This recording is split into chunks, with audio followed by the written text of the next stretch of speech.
Il y a des œuvres d'art dont le but est de nous émouvoir. Celles-là sont avec le spectateur. Mais d'autres types d'œuvres parlent plutôt à notre intellect, et plutôt que d'essayer de l'amener vers quelque chose, le confrontent. Comme un jeu d'énigmes ou d'enquête, c'est ce que nous propose le genre cinématographique ou littéraire, le whodunit. Littéralement, le qui l'a fait. Alors, qu'est-ce que c'est le whodunit ? Eh ben, on pourrait étendre ça de manière plus générale à un livre ou à un film d'enquête, mais à quelque chose d'un peu plus second degré dans le whodunit.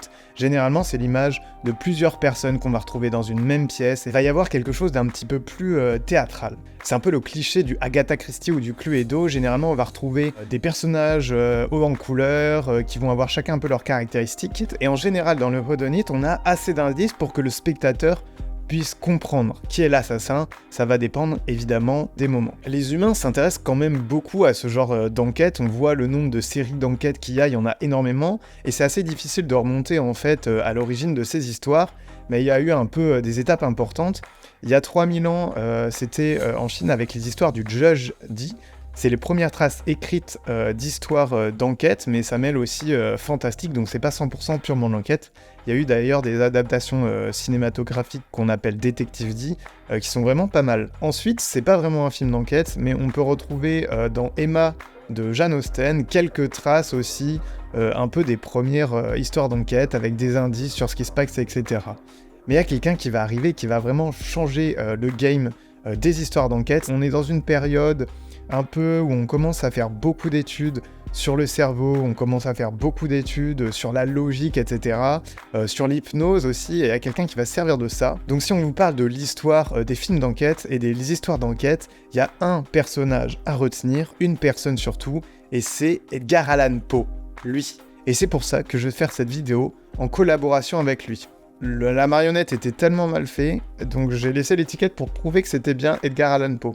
Edgar, donc tu es l'inventeur de l'archétype du détective qui a inspiré beaucoup d'autres, comme par exemple Sherlock Holmes avec ton personnage de Auguste Dupin.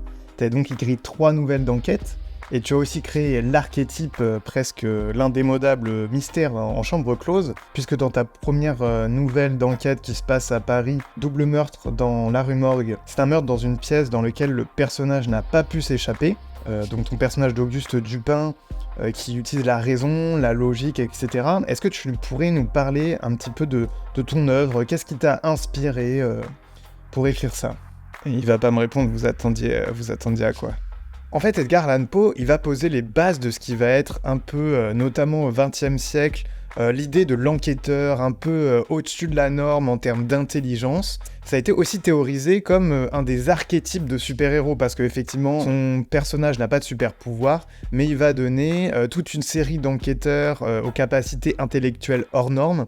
Et en fait, c'est ce qui va créer toute une génération où les personnages vont être un peu en dehors de la norme et quelque part dans l'espèce de surhumanité.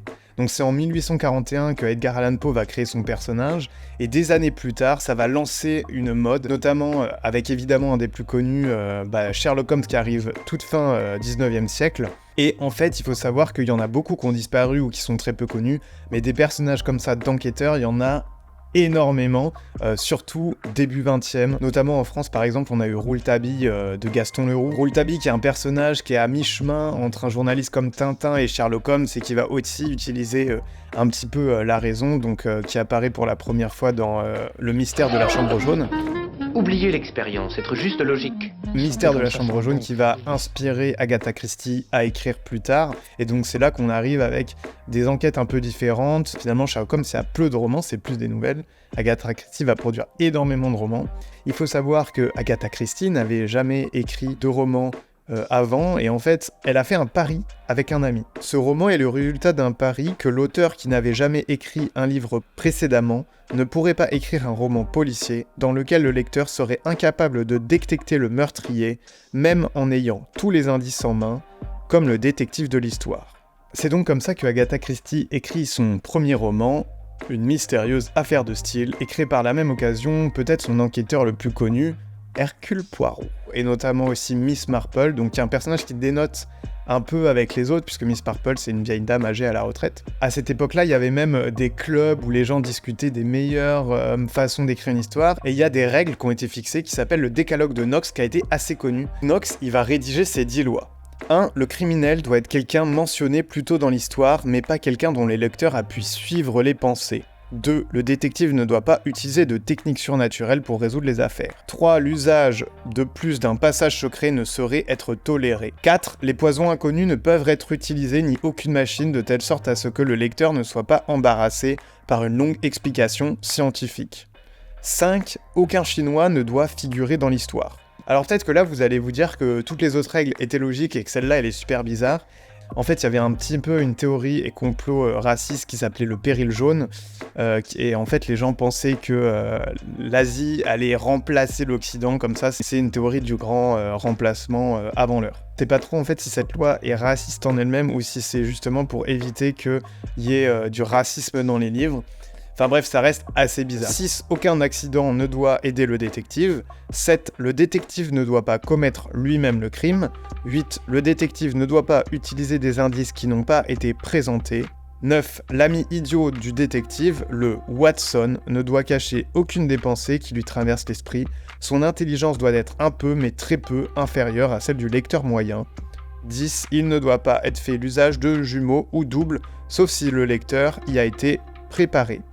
Parce que c'est ça toute la saveur de Whodunit, c'est de pouvoir, ou en tout cas en revoyant le film ou l'œuvre littéraire, de se dire « Ah mais j'aurais pu trouver », même si évidemment c'est rare de trouver quand même. Sinon on trouve que c'est mauvais. Pas qu'en Occident, où on a des personnages de détectives comme ça, il y a par exemple au Japon, on a le détective Kogoro, écrit par Edogawa Renpo, et c'est comme ça que des années plus tard, dans le manga Détective Conan, donc un manga d'enquête, il va prendre le prénom de Conan en référence à Conan Doyle, et en fait Edogawa, qui est en référence à l'auteur Edogawa, qui lui-même en fait a choisi Edogawa, qui est déjà un nom d'emprunt, puisqu'en fait c'est la japonisation du prénom Edgar, en référence à Edgar Allan Poe. Mon Dieu!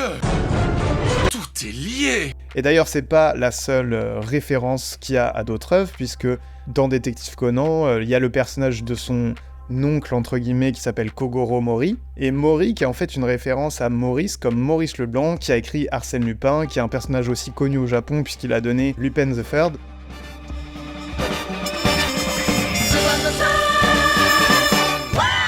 C'est un animé assez connu au Japon, tout comme Détective Conan. Si l'on regarde les chiffres lors de la sortie d'Avenger, quand Avenger a dominé tous les box-office mondial et était top 1, c'était le cas, sauf au Japon, c'était un film Détective Conan qui était top. Alors Lupin 3 c'est déjà un peu plus vieux, ça a été écrit par Monkey Punch et il y a eu beaucoup d'adaptations en animé, ça continue encore. Et comme il n'y avait pas eu les droits pour Arsène Lupin, et ben du coup en Occident on a dû le traduire, puisque ça s'appelait pas Lupin 3, c'était pas le petit-fils d'Arsène Lupin, et on l'a traduit par Edgar, le cambrioleur. Mon Dieu! En fait, ce qui est intéressant avec le Whodunit, c'est que ça joue vraiment avec le médium. Et c'est pas étonnant que le cinéma s'en ait tout de suite emparé. D'ailleurs, Gaston Leroux, dont je parlais tout à l'heure, qui a écrit le personnage de Rouletabille, eh ben, il a tout de suite lancé une production cinématographique et ils ont adapté directement des films d'enquête. Puisque le but, c'est de tromper le spectateur, en fait, c'est beaucoup plus facile au cinéma. Parce que si vous écrivez une phrase dans un livre, tout a la même, entre guillemets, consistance. Si vous dites « il y avait un couteau », c'est peut-être que c'est important, donc le lecteur va le noter. Tandis qu'au cinéma, si vous avez un plan, eh ben, le couteau, vous pouvez doser à quel point il devient important, en fait. Vous pouvez le mettre visible, mais un petit peu sur le côté, sur plusieurs plans, etc. Comme le jeu du détective, ça va être beaucoup d'observation, eh ben, ça va être aussi le jeu du spectateur. Et c'est aussi pour ça qu'il y a beaucoup d'humour, en fait, en général, et que c'est pas très sérieux. This good as a confession. Let's not jump to conclusions, Constable. Malgré le fait que ce soit sous-centré sur des meurtres, et c'est ça la différence souvent entre juste quelque chose d'enquête et un Whodunit, c'est que dans le Whodunit, il va y avoir un second degré. Parce qu'en fait, le fait que quelqu'un soit mort, c'est pas très important, on n'est pas dans des enjeux psychologiques très importants, parce que tous les personnages sont présentés en avance. On n'est pas du tout dans une enquête à la NCIS ou à la FBI ou je sais pas quoi, où va y avoir toute une section de personnes. Et puis ça va être une personne random qu'on a interrogée au milieu et qu'ils vont trouver, mais nous on pouvait pas trouver, il va y avoir des indices vraiment distillés. Après, la frontière du genre est floue. En littérature, ce qui permet aussi beaucoup de tromper le spectateur, c'est le narrateur. Parce que le narrateur, vu qu'on le voit pas, eh ben, il peut souvent cacher des apparences. Je pense notamment au personnage d'Arsène Lupin. Alors c'est pas exactement des enquêtes, c'est pas exactement des Whodunits, mais en fait, on sait jamais qui est Arsène Lupin, puisqu'on voit pas son visage. On sait jamais si c'est le narrateur, si c'est un autre personnage, si c'est un ami du personnage, s'il va arriver plus tard. Et je trouve que ça joue vraiment avec. Et ça, c'est très dur de le refaire au cinéma, en fait. Ce qui fait que chaque enquête, en fonction du médium, peut jouer avec le spectateur d'une manière assez différente. Si je prends par exemple le médium de l'animation ou du manga avec Détective Conan, en fait, ce qui est génial, c'est qu'à chaque fois, on va voir le meurtrier ou la meurtrière dans une espèce de shape noire. Et ça, il n'y a que l'animation ou le dessin qui permet ça, en fait. Puisqu'en fait, cette personne peut être n'importe qui. Donc ça permet de voir le meurtre sans voir le meurtrier. Au cinéma, on a aussi le montage qui est très important parce que ça permet de tromper le spectateur. Par exemple, dans des films très récents comme À couteau tiré et Glass Onion, dans Glass Onion, le montage est vraiment utilisé où on va revoir plusieurs fois les mêmes scènes avec un autre point de vue et donc on se rend compte que ce qu'on pensait être une chose, en fait, ça révèle être une chose et c'est un jeu qui joue beaucoup sur les flashbacks, etc. Et il faut toujours doser, en fait. Dans Glass Onion, il y a ce côté parodique qui fait qu'on accepte, le côté un peu second degré de Daniel Craig qui en fait des caisses, et ben ça fait qu'on va vraiment accepter plus les choses, surtout dans Glass Onion qui est, je trouve, mieux réussi et qui va plus à fond la caisse que dans À couteau tiré qui est encore un petit peu entre deux eaux. Et pourquoi, en termes de structure narrative, une enquête, c'est hyper puissant ? Bah déjà, émotionnellement, c'est un meurtre, donc c'est peut-être la pire atrocité que quelqu'un peut commettre, mais c'est aussi souvent, dans les whodunites, après ça dépend des films d'enquête, mais dans les whodunites où c'est un peu plus second degré, eh ben, il y a quelque chose de très dépolitisé finalement, c'est-à-dire que c'est un meurtre, mais il n'y a pas de jugement moral, on sait que le meurtrier est mauvais, et on va pas se questionner sur la moralité et tout, parce que c'est pas ça l'important en fait finalement. C'est pas un jeu émotionnel, politique, c'est vraiment intellectuel et un jeu d'énigmes. Et donc, le fait de commencer directement par une enquête, eh ben, le meurtrier devient un espèce de metteur en scène. En fait, à réaliser, ça devient très limpide. La narration, les enjeux deviennent très facilement compréhensibles. On se débarrasse un peu d'explications. Il y a un meurtre, on va le résoudre. Il n'y a pas besoin de plus. Au cinéma, on a eu vraiment des bonnes choses. C'est souvent pas forcément des adaptations qui sont les meilleures, même si des adaptations d'Hercule Poirot, il y en a vraiment des très très bien. Mais l'adaptation du jeu Cluedo est vraiment pas mal. Si vous trouvez une version en ligne, c'est une version bonus qui a pas eu au cinéma, parce que en fait, quand le film Cluedo est sorti au cinéma, il est sorti en plusieurs versions.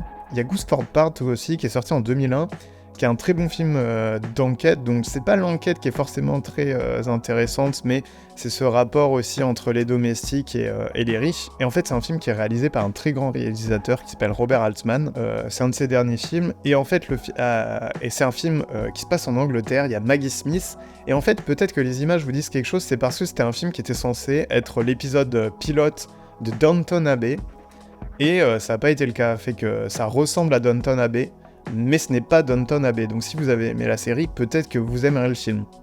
Le meurtrier devient le metteur en scène, le scénariste, et c'est au détective de recoller les morceaux, c'est-à-dire aux spectateurs. Les spectateurs sont quand même de plus en plus habitués à être trompés. Alors c'est un peu comme les médicaments qui ne font plus effet, il faut toujours aller plus loin. C'est pour ça que dans Glass Onion, ou même dans la nouvelle série de Rian Johnson, Poker Face, on va toujours dans des choses de plus en plus extravagantes. C'est ce qu'on peut voir aussi par exemple dans les Détectives Conan, où les explications sont complètement sorties de leur chapeau, parce que le spectateur devient vraiment intensif. Et donc il faut réussir à se réinventer, à jouer avec le genre. Donc par exemple, ça va être des jeux d'enquête dans les jeux d'enquête, etc. Il y avait déjà ça chez Agatha Christie. Mais là, on arrive à un moment où il faut trouver comment réussir à retromper le spectateur. Columbo avait déjà fait ça, par exemple, en sachant directement qui est le meurtrier. Et c'est ce que refait Rian Johnson avec sa série qui est plutôt pas mal, qui s'appelle Poker Face, où on sait qui est le meurtrier d'avance, et ça joue encore une fois avec le montage, pour nous piéger. Le personnage principal est assez attachant. Bref, on n'est plus dans l'âge d'or des détectives, mais peut-être qu'un jour ça reviendra, parce que l'être humain aime toujours être confronté dans son intelligence. Edgar, est-ce que tu aurais un petit mot de fin ? C'est bien ce qui me semblait. Il parle pas.